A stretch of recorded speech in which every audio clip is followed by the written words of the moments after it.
I've had a lot of managers that I visited with, and when I showed them this website, I told them, bring me the applications of the last 3 or 4 people your company approved. And we have found felonies and serious misdemeanors. Their company never even caught it. So this is free. Free. Did you hear that? Free. It's fast.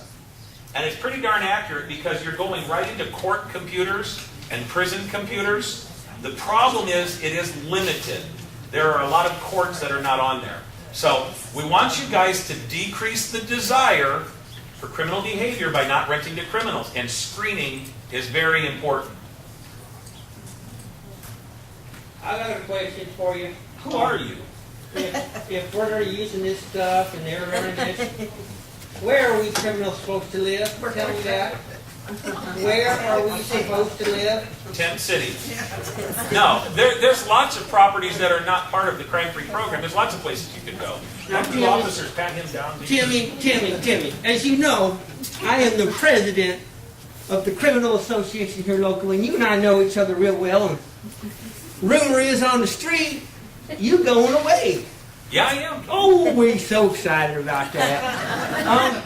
And so I thought I'd come in and talk to these guys. I think it's only fair. They're here for 8 hours to hear our side of the story. You guys want to hear from this clown? This guy? Okay, come on up. They'll hear you. Okay. You have something to say. Discrimination, I love that word. Now, I want you to know something. We've been talking a lot in our association. All 2 of us. The rest of us are in jail. All right. I think we ought to have an next month's meeting at the prison. Get some more input. But we've been talking a lot about all this training. And we're a little upset. And you're really forcing us to come back and do certain things where we can get by your screening. And so we've been talking and we said, first impressions are huge, right? Walk in first, everyone's about that good feeling, right? So the first thing we talked about, what we're going to do when we come into your property? The first thing we're going to do? Clean up. We're going to brush our teeth. The next thing we're going to do? We're going to cut our hair. And then everybody has that good brother, right? A good brother. And we're going to go borrow a nice shirt, a nice tie, and we're going to look really respectable. Okay? And then we're going to come into your community with really, really nice. Okay? We're going to ask you things like, oh, is that a picture of your 3-year-old daughter? I have a 3-year-old daughter. We're looking, and we're going to get to know you, and we're going to do all kinds of things to become your friend. Because we're going to let your guard down. You guys feel a little better now? Now you only want some cameraman in the back, right? Can you see me today? No? Did I fake some of you guys out? Okay, no, the police officers up there on their guns over there, right? Okay. But we are going to talk a little bit about screening today. We're going to talk a little bit about resident screening. We don't have a lot of time. We're going to talk about employee screening. And we're going to talk a little bit about vendor screening. My name is David Pickron. I am a private investigator. I've been a private investigator for about 15 years. I own a couple companies you might be familiar with, AAA Landlord Services here locally. I own investigative screening and consulting. And our new entity we just launched is a company called CoShield, which focuses on vendor screening. So I have had my career in screening as a private investigator. Now, I know I live an exciting life. I'm always jumping off helicopters. Okay? I'm always getting in fist fights every day. I'm as good looking as Tom Selleck, I know. Now, the only difference is my Ferrari is yellow. Okay? But I really live an exciting life, and I want to share that with you guys today. I'm going to pass out some brochure or some handouts here. And we're going to get into a little bit about screening. But I'm not talking about the screening where you punch in somebody's information and you get back an answer that says yes or no. I'm not talking about an instant background check. If you really ask a true private investigator a true background check, it's not one that you get instant. Okay? But a lot of screening companies love instant. Someone can be in my office, I can put in their information, it says approved, and I know you don't go down the road shopping me. Okay? So they love Instant, but there's some problems with Instant. First of all, let me talk about some problems you guys have with Instant. If I want to move into your property today, okay, if I want to move in there right now today, instantly, does that concern you? Yes. Yeah. Why? Are you in the U-Haul out front? Got my U-Haul truck out front because I got an orange sticker back on my place back there, right, from the constable. Okay? So I'm wondering why property management companies feel the need to cheapen their screen and go instant. We don't need instant.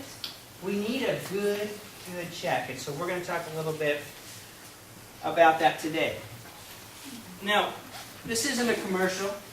This is training. This is something that I hope as you guys leave today, you feel like a private investigator. So my goal is to kind of give you some PI training. We got some police officer training today. I want to give you some PI training because there is a big difference. There is a big difference between. Now, do you guys ever feel like you were lied to? But why? Why do we have to lie? Why can't we all just tell the truth? Because it's ugly. What's ugly? No, the truth. The truth is ugly. Okay? We possibly made some decisions in the past that don't get us what we want. Right? Made some decisions. Got some records out there. You can find me on iInvestigate. You can find me on Maricopa.gov. It's free, and everybody can see that I'm a drug dealer if they have a computer and they look at my name. What do you need in a criminal history? What information do you need to run a criminal history on someone? You guys know? Name and date of birth. Name and date of birth. So if I give them my right name, and I show them my ID, and they get that out there, and I give them the right date of birth, they don't even have to spend a dime nowadays. They can go right up to this website, right up to Maricopa.gov, and they can catch me. What do you think I'm going to do? I'm going to lie, right? I am going to lie. So we've come from get a background check, get a background check, get a background check, and now, in the late 2000s, we're going, who the heck is even standing in front of us? We don't even know who's standing in front of us. And so we're going to talk a little bit about how do we know who's standing in front of us today? How do we know if an ID is valid? How do we know if they didn't just get it from Park and Swap on 44th Street in Washington? Okay, so we're going to cover that today. That is real-time stuff you guys can use. Because here's the fact, as a screening company, I have no idea who's standing in front of you. I'm on the other side of the fax machine. I'm on the other side of the internet. And I'm getting information from you, and I'm running it, and I'm giving you back results. But I don't know who's standing in front of you. I've had a situation before, and a manager called me, and they said, listen, money is no object. You go look as long and as hard as you want. This guy is making sexual innuendos at me. He's really, freaking me out, and I don't want him living here, but I don't want a discrimination lawsuit. So sky's the limit. I said, well, with my company, the sky's the limit on every order, but I don't want to say no. So I said, okay, yeah, we'll take a little extra precaution. I mean, we're running DMVs, and we're really searching deep for this guy. His job's checking out, his credit's checking out, everything's checking out on the guy, and I have to call her back and say, can't find anything. And I don't want to do that. I want to make my client happy. And so I get a call, and my assistant says, Deb's on the phone for you. She's got some information for you on that file. And I'm like, oh, I really don't want to talk to her right now because I don't have the information she wants to hear from me. So I get on the phone and I said, Deb, what's up? And she said, oh, he applied as Jeff. I said, Jeff? I just heard him around the corner. He answered his phone to Joe. And I said, well, did you even check his ID? Well, it was from 1984 out of Texas, and I couldn't really see the picture very well. So I ran Joe with the same last name, and the rap sheet came up. And what Joe had done is he lived with his brother Jeff and found an old ID of his brother in a drawer. And now all of a sudden, he's his brother. Does that stuff happen?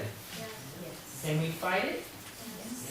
Yes, it's like a big game, isn't it? They come in, and there's a big game that you're going to play. And they come in, they're like, I'm going to get a roof over my head here. And you're going, not if you have a history. And they're going, I know what I need to give you to get by your system. And there's kind of this game that's being played. Now, when the very beginning of this game, they walk into the leasing office, and the game starts.